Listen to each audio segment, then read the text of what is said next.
দক্ষিণ কোরিয়াতে বিভিন্ন কোম্পানিতে কাজ করার জন্য মূলত আমরা আসি। সেক্ষেত্রে জিজ্ঞাসার কাজ থাকে প্রায় প্রত্যেকটি কোম্পানিতে। এখন এই জিজ্ঞাসার কাজ আপনি নির্ধারিত করতে পারবেন এরকম নয় বিষয়টি। মূলত সার্টিফিকেটের প্রয়োজন হয় এই জিজ্ঞাসা চালানোর জন্য। কোরিয়াতে সার্টিফিকেট অর্জন করাটাও অনেকটা সময়ের ব্যাপার এবং পড়াশোনা করার ব্যাপার। পড়াশোনা করে আপনাকে পরীক্ষা দিয়ে সার্টিফিকেট অর্জন করতে হবে। এরপরে জিজ্ঞাসার জন্য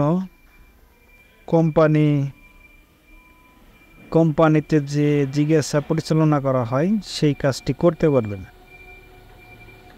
তবে জিজ্ঞাসা সচরাচর আমরা যারা কোম্পানিতে কাজ করি, শুধুমাত্র কোম্পানির ভিতরে যে কাজগুলো রয়েছে সেগুলো করার জন্য সার্টিফিকেটের প্রয়োজন হয় না।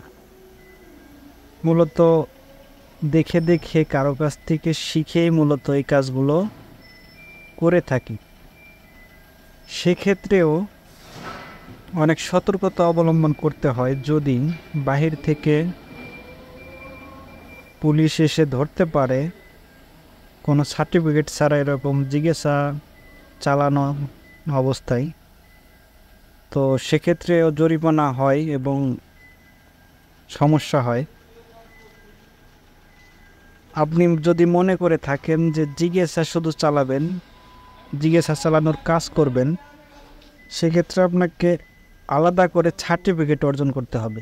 সেটি অনেক ভালো কোরিয়ান ভাষা জানতে হবে এবং কোরিয়ান ভাষা শিখে আপনাকে শুধু সার্টিফিকেট অর্জন করলেন অথচ আপনি কোরিয়ান ভাষা ভালো জানেন না, সেক্ষেত্রে আপনি এই কাজটি করতে পারবেন না। করতে গেলে অনেক সমস্যার সম্মুখীন হতে হবে, কারণ আপনাকে নির্দেশনা মেনেই এই কাজগুলো করতে হবে। এজন্য দক্ষিণ কোরিয়াতে শুধু জিজ্ঞাসা ড্রাইভিং হিসেবে কাজ করার চাকরিতে নিয়োগ পাওয়া লোক খুবই নগণ্য বলাই চলে, নাই বললেই হয় আর কি। মূলত যে ভাই কাজ করছেন বাংলাদেশে আমাদের কোম্পানির মধ্যে মালগুলো যেগুলো তৈরি হয়েছে সেগুলো স্থানান্তর করার কাজে, অথবা মাল যেগুলো তৈরি করতে হবে সেগুলো ভিতরে আনার জন্য, এই কাজগুলো মূলত আমরা সচরাচর সকলে করে থাকি। এতে কোনো সমস্যা নেই। তার মানে এই নয় যে সব সময় তিনি এই কাজই করেন। উৎপাদনের যে কাজগুলো রয়েছে সেই কাজগুলো করার পাশাপাশি মাঝে মধ্যে এই কাজগুলো করার সুযোগ থাকে। সকলে সুযোগ পান না।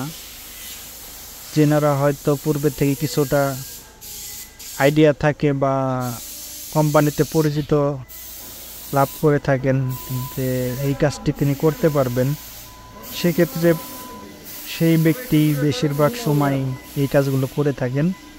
সকলের সুযোগ হয় না জিজ্ঞাসা চালানোর।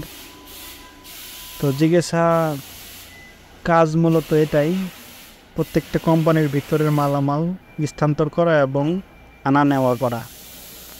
তো সকলে ভালো থাকবেন, সুস্থ থাকবেন। আবার কথা হবে পরবর্তী কোনো ভিডিওতে।